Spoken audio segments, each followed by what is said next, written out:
Hola, en el video anterior, la fundadora y directora ejecutiva de la Fundación Daya, la famosa actriz y terapeuta medicinal Ana María Gasmuri, nos dio la pauta en 2 de las 3 vías de acceso a la cannabis medicinal. Nos habló de los cultivos comunitarios, colectivos, que son cerca de 80 corporaciones sin fines de lucros en todo el país, y los fitofármacos de cannabis estandarizados, como el cannabiol, que fue bloqueado por el Instituto de Salud Pública en el actual gobierno del presidente Sebastián Piñera. Hoy Ana María Gasmuri nos contará un poco de historia de la Fundación Daya, también la primera y principal vía de acceso al cannabis medicinal. Además, sus comentarios frente a los dichos del director de Senda y del ministro de Salud, la Ley 20.000, la contingencia nacional de hoy y otras opiniones que les va a interesar. Vamos con el video.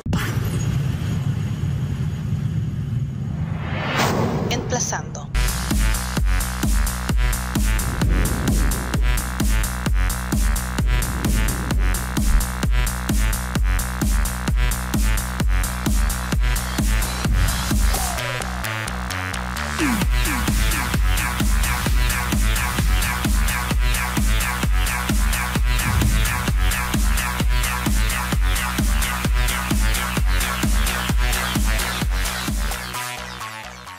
Partamos por aclarar ciertas cosas. La palabra no es marihuana, es cannabis, la palabra científica, para que vayamos dejando de lado los estigmas, los prejuicios y 80 años de guerra a las drogas que nos han machacado y metido en la cabeza información que no resulta ser cierta plenamente y que hoy día tenemos el deber como ciudadanos conscientes, informados, empoderados, de deconstruir y reemplazarla por información actualizada, fidedigna, veraz, sobre todo para poner esa información al servicio de quienes hoy día lo necesitan.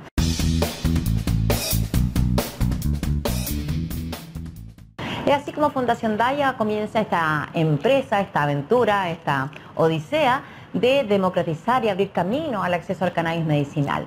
Y partimos haciendo 2 cosas distintas. La principal, por supuesto, hacernos cargo de las necesidades urgentes y reales de la comunidad que no estaban encontrando alivio en las medicinas convencionales, digamos, los tratamientos convencionales y en los enfoques terapéuticos convencionales no encontraban respuesta para el alivio de su patología, de sus síntomas, y eso comenzamos haciéndolo orientando desde el principio a los pacientes en su camino, en la búsqueda de recuperar la salud, ayudándose con el uso medicinal del cannabis. Y por otro lado, también queriendo transformar el inconsciente colectivo de este país, desechar, botar estas barreras, estos prejuicios, y para eso sentíamos que lo que teníamos que lograr era tener un primer permiso de cultivo legal de cannabis medicinal. Y eso lo logramos el año 2014. El primer cultivo legal de cannabis medicinal de toda Latinoamérica se realizó acá en Chile, justamente por Fundación Daya. Y esto fue un hito mundial, salió en todas las noticias en todas partes del mundo. Siendo Fundación Daya, de pronto empieza a ser exigida de alguna forma por la comunidad para desplegarse, para abrir sus brazos, ¿cierto? Y para poder llegar a muchas más personas.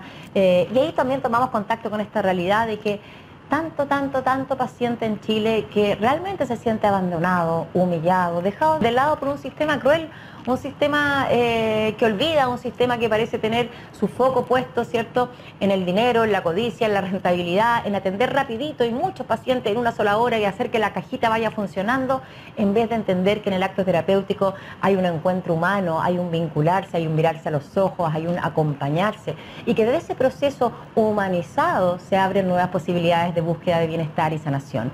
Entonces, desde un principio decidimos no solo incorporar el uso medicinal del cannabis, sino también revolucionar, cambiar el paradigma de lo que entendemos por la atención médica y la atención terapéutica, devolviéndole al paciente su lugar de dignidad, acogiéndolo, abrazándolo, rompiendo esta barrera que muchas veces ponen médicos pacientes, en que los mismos pacientes te cuentan, ni siquiera me miró a los ojos, no me tocó, no levantó a los ojos del computador. Ese es un reclamo permanente de nuestros pacientes, no le importó que yo pensaba ni que sentía, estaba en la suya nomás y me prescribió y 5, 6 minutos, 7 minutos, 11 como suerte y para afuera. Fundación Daya entonces incorpora el cannabis medicinal, además de muchas otras terapias complementarias. Tenemos reiki, tenemos traumatólogos, tenemos, en fin, muchas patologías.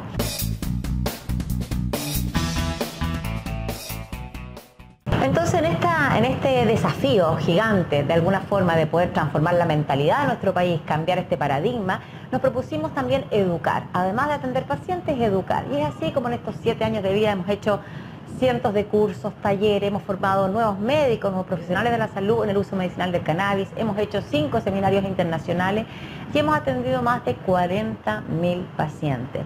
¿Qué es lo que planteamos nosotros en Fundación Daya? Además de esta atención digna, humanizada, cercana, planteamos que se deben respetar todas las vías de acceso al cannabis medicinal y que sea cada paciente con su familia, acompañado por su médico, el que decida cuál de estas vías de acceso de mejor manera le acomoda.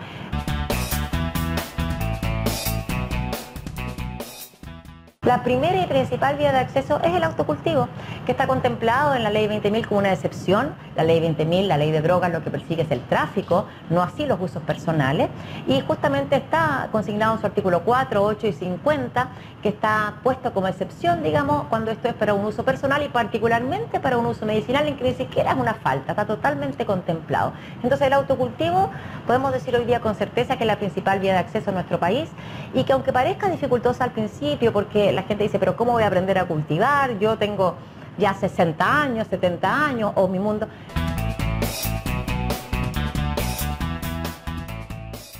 Pero fíjense que resulta, y esto también llevado mucho en familia, es la familia entera la que toma este camino, este compromiso y aprenden, y en Fundación Daya les enseñamos a cultivar adecuadamente las cepas de cannabis que su médico les prescribió. Aquí estamos hablando de un tratamiento con acompañamiento médico y terapéutico muy estricto. Luego de que los pacientes tienen el resultado de ese cultivo, con esa cosecha, esas flores de cannabis de las cepas para sus patologías, en Fundación Daya les enseñamos a hacer los aceites, las extracciones, las cremas también, los diferentes preparados en base a cannabis destinados a mejorar su calidad de vida según las indicaciones del médico. Y acompañamos todo este proceso.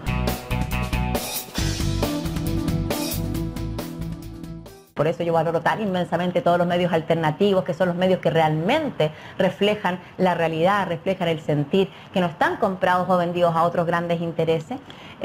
Así que ha sido difícil, ha sido un momento difícil, pero no bajamos los brazos. Como te decía, ISP al parecer quiso desconocer todo lo avanzado de la anterior administración durante el gobierno de Michelle Bachelet, que sin que haya hecho todo lo que a nosotros nos hubiera gustado en este plano, sí dio pasos importantes, y eso es importante que la gente lo sepa. El año 2015 se formuló el decreto 84. Con ese acto, queridos auditores, en Chile se legalizó el uso medicinal del cannabis con todos sus componentes, con THC y con CBD. Por ahí a veces escuchamos que solo el CBD, el medicinal, y el THC es el malo, el psicoactivo. El fármaco que usted puede comprar en farmacia, si es que tiene 600.000 pesos, tiene tanta cantidad de THC como de CBD, así que no lo engañen también con eso. Nos hemos encontrado con autoridades en esta administración que no trepidan en mentir a la comunidad, por ejemplo, diciendo eso que acabo de decir. Los fármacos disponibles para los pacientes no tienen nada que ver con las plantas en su casa, porque a los fármacos se les extrae el maligno THC. No, señores, eso es mentira. Los 2 fármacos que había disponible en Chile, el bloqueado cannabiol y el que está disponible, Sativex, ambos tienen THC. Entonces, es muy difícil lidiar con autoridades que no dudan en tergiversar la verdad para lograr sus objetivos. Es lo que nos ha ocurrido. Por ejemplo, tenemos un director de Senda, el señor Carlos Charme, que no duda en decir que no existe ninguna evidencia sobre el uso terapéutico del cannabis. Yo le pregunto al señor Charme, le pregunto al señor Mañalich, que por ahí han dado parecido en sus declaraciones. Entonces, podemos considerar países poco serios a Alemania, a Israel, a Holanda, a Canadá, a República Checa, a tantos países, hoy día hace poquitito también a Tailandia, que han legalizado y han abierto las puertas, han abierto los brazos a recibir el cannabis medicinal como un beneficio para sus pueblos, para sus comunidades. Y estamos hablando de países serios, no estamos hablando de inventos de países bananeros, como les gusta decir a veces, ¿cierto? En absoluto. Entonces, de verdad, sinceramente, podemos creer que nuestras autoridades sanitarias están mejor informadas que las autoridades alemanas. Déjeme decirle que lo dudo mucho. Entonces la invitación a dejar de lado los prejuicios, a entender que sin que el cannabis sea ni la panacea ni la varita mágica, porque no lo es una herramienta terapéutica más de bajo costo, mediante autocultivos de muy bajo costo, cuando es financiar un programa municipal como el de Quilicura, ¿cierto? Y un fármaco que ya es de más barato también es muy beneficioso para los pacientes. Obviamente que con esta herramienta no esperamos curar las enfermedades, sino devolver sonrisas, devolver tranquilidad. Tranquilidad a las familias que encuentren y se dan cuenta cómo les cambia la vida incorporando el uso de esta planta medicinal, que recordemos, tiene más de 7.000 años de historia como planta medicinal. Entonces, el desafío que tenemos hoy día es grande, porque no tenemos los medios de comunicación a nuestro favor, porque no tenemos el poder de nuestro favor, pero ¿saben qué tenemos? a la inmensa mayoría de los ciudadanas y ciudadanos chilenos. Un 80% de los ciudadanos chilenos apoya el uso medicinal del cannabis.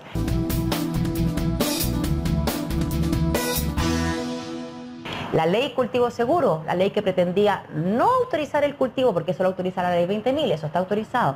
La ley cultivo seguro lo que buscaba era impedir la incautación de las plantas en una primera acción policial. Es decir, si llega Carabinero a tu casa o llega la PDI por una denuncia anónima, como ocurre generalmente, al ver las plantas y tú presentarles la receta médica, con esa mera receta impediría que te incauten las plantas. El Ministerio Público puede seguir investigando. Si encuentra algún antecedente de delito, es decir, de tráfico, entonces te las podrían incautar. Totalmente razonable. ¿Por qué te aplican un castigo antes de que hayan determinado que tú has cometido un delito?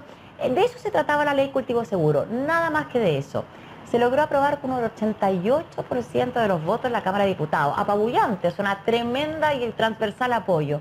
Pero se quedó detenido en el Senado porque ahí es donde intervinieron estas fuerzas oscuras. El Colegio Médico lamentablemente se hizo parte de este complot de desinformación.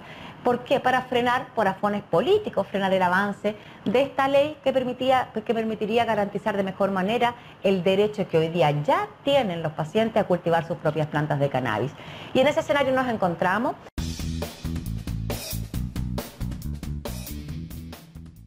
Pero en este Chile despierto, en este Chile que se sacude, ¿cierto?, de tantos años de estar sometidos a un sistema absolutamente neoliberal, extremo, que precariza la vida de las ciudadanas y ciudadanos, que transforma los derechos sociales en modelos de negocio, hoy día, por supuesto que vamos a seguir más fuerte que nunca porque estamos con la gente, estamos con el pueblo, con los ciudadanos y estamos dispuestos, así como en la defensa de otros derechos, seguir defendiendo el derecho al uso medicinal del cannabis. Tenemos cada vez más médicos capacitados, pudiendo entonces acompañar apropiadamente a los pacientes y tenemos muchos testimonios que también son fundamentales. Querer cerrar y clausurar esta discusión por arriba, entre eminencias técnicas que están totalmente desconectadas de la experiencia directa de los pacientes, nos parece que es una falta de respeto, nos parece que obedece a esta lógica antigua que hoy día está muriendo en Chile, a esta lógica de una élite tomadora de decisiones a puertas cerradas, que es lo que ya no queremos más los ciudadanos y ciudadanas chilenas. Así que esto es cosa de tiempo. Hoy día estamos viviendo este momento difícil, complicado, pero lleno de esperanza.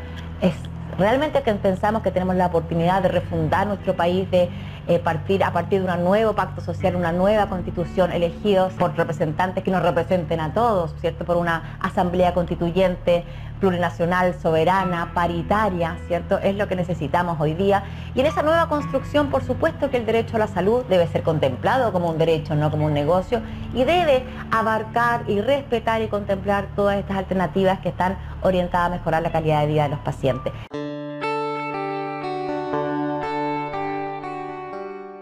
Ese es nuestro foco en nuestro trabajo en Fundación Daya. Nos duele muchísimo que hoy día haya más de 2.500 personas sufriendo por un Estado que ya ni siquiera es indolente, porque esto ya es más que indolencia, este es un Estado agresivo, un Estado que está ofendiendo el sentido común, que está dañando la dignidad y la salud de las personas, que está afectando la salud pública con su actitud. Esperamos que esto se solucione pronto, que este nuevo Chile más solidario, más igualitario, más democrático y más horizontal, en que las palabras de unos y otros tengan el mismo valor, podamos ir dejando estas cosas de lado y juntos construir un mundo más amable, más empático, en que el sufrimiento del que está al lado me importe tanto como si fuera el propio. Porque al parecer todo cambia, incluso las autoridades y aquellos que tienen la mente más cerrada en cuanto al cannabis, cuando lo necesitan ellos mismos, están dispuestos a cambiar de opinión. Yo les invito a que su opinión la cambien antes, que el sufrimiento del que está a su al lado, de su vecino, de su compañero de trabajo, del hijo de su amigo, de su pariente, le importe tanto, le duela tanto, que le obligue a revisar sus prejuicios ahora, a transformarse ahora. Como decimos siempre, no espere que el dolor golpee su puerta para abrirle paso al cannabis medicinal. Sea empático, sea solidario. Y lo invito a que conozca el testimonio de miles de pacientes, ni siquiera es que nos tenga que creer a nosotros. Créanle a los pacientes, créanle a los médicos de los pacientes y vean y entiendan por qué el cannabis medicinal se sigue abriendo pasos agigantados, se sigue abriendo caminos en el mundo entero y no solo en Chile. Como fundación estamos orgullosos de haber colaborado en el proceso llevado adelante en distintos países de Latinoamérica para abrirle paso al cannabis medicinal. Hemos participado en procesos legislativos en Paraguay, en Perú, en Brasil, en Colombia, en Argentina, porque los dolores de esos otros países hermanos son los mismos dolores que sufrimos nosotros los chilenas y chilenos, y pensamos que esto tenemos que abrirlo para todos. Tal como decimos, nuestro trabajo no estará concluido, no descansaremos, no bajaremos los brazos hasta que el último ciudadano o ciudadana del último rincón de nuestro país no pueda acceder sin temor, sin miedo, con tranquilidad al uso medicinal del cannabis.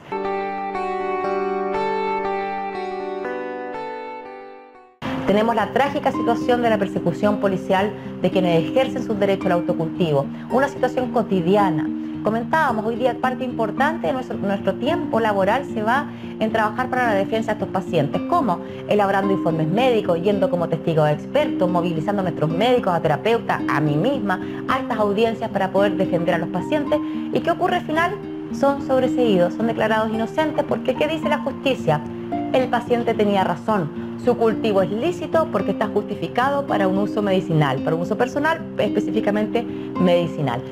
Entonces la pregunta es, ¿hasta cuándo vamos a seguir haciendo pasar por ese traumático proceso a tantos y tantos pacientes? ¿Hasta cuándo vamos a seguir desperdiciando recursos públicos, que son de todos los chilenos, en carísimos procesos judiciales que no terminan en nada, que terminan siendo una pérdida de tiempo, además del grave daño a la dignidad, a la integridad, ¿cierto?, de los pacientes que se ven afectados, siendo además en sus comunidades muchas veces estigmatizados, mirados con desconfianza, porque los tratan como si fueran delincuentes. Esto no puede seguir pasando en Chile y eso es parte del trabajo de Fundación Daya. Seguir abriendo caminos de alivio, de amor a todos aquellos a quienes lo necesiten. Ese es nuestro compromiso y a pesar de que no ha sido fácil el camino, nos llenamos de orgullo por todo lo logrado y hoy día somos pioneros en Latinoamérica, pioneros en el mundo en este uso. Ayer conversábamos con una médica panameña que vino a Chile, que vino a hacer una pasantía y que decía, y miraba nuestro centro de salud y decía, yo esto no lo he visto en ninguna parte de Latinoamérica. No, porque no lo hay. Todavía es tan difícil esto que llegar a tener esto que tenemos acá nosotros, que nos llena de orgullo, es inspiración para muchas agrupaciones, pero no es fácil. 7 años de trabajo inclaudicable nos permiten estar en esta posición.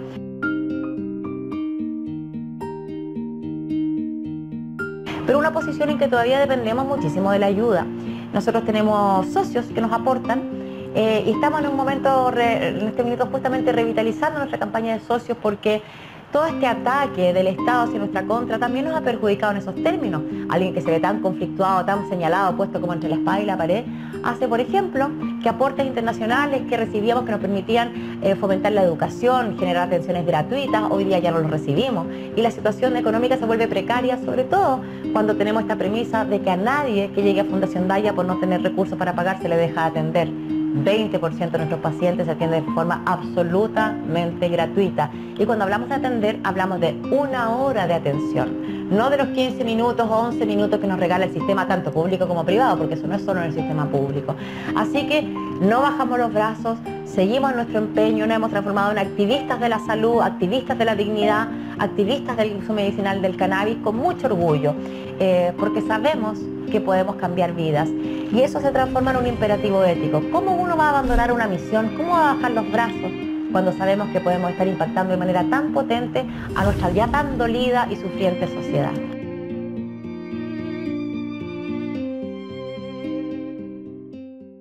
En mi opinión, existen muchos puntos de vista de la marihuana o el cannabis medicinal, donde existe mucha información en la nube desde distintos puntos de vista para debatir. Por ejemplo, están los temas médicos y la relación con otras drogas, el narcotráfico, los efectos sociales en la delincuencia o en los accidentes de tránsito. Pero, en una democracia, la primera consideración debería ser, según yo, la más simple de todas: el derecho de las personas adultas a tomar sus propias decisiones sobre sus vidas privadas. Porque ustedes saben que el azúcar, las grasas saturadas, el alcohol y por supuesto el tabaco es sin duda muy dañinos para la salud y especialmente en grandes cantidades. Pero los países democráticos le reconocen a sus ciudadanas y ciudadanos el derecho a consumirla, si así lo deciden. Pero el Estado lo que debe hacer es orientar sobre sus peligros, entregar advertencias, limitar su publicidad, subir los impuestos y al mismo tiempo prohibir su consumo en menores de edad. Pero no las prohíben, porque el Estado no es el papá ni la mamá de los ciudadanos y por eso no debe meterse en su dormitorio, por ejemplo, a fiscalizar con quién duerme usted o en su cocina a ver qué es lo que come. Tampoco a escuchar, por supuesto, sus llamados telefónicos. Entonces, no confundamos los conceptos de despenalizar la marihuana.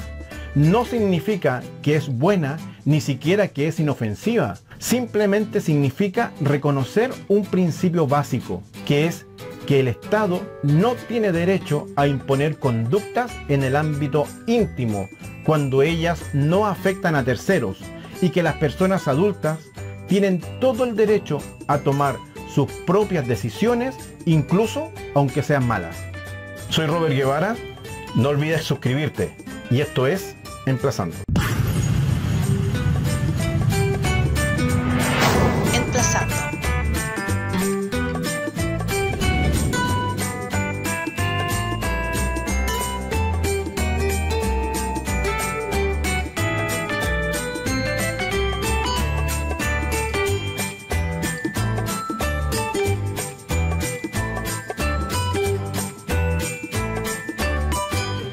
Emplazando.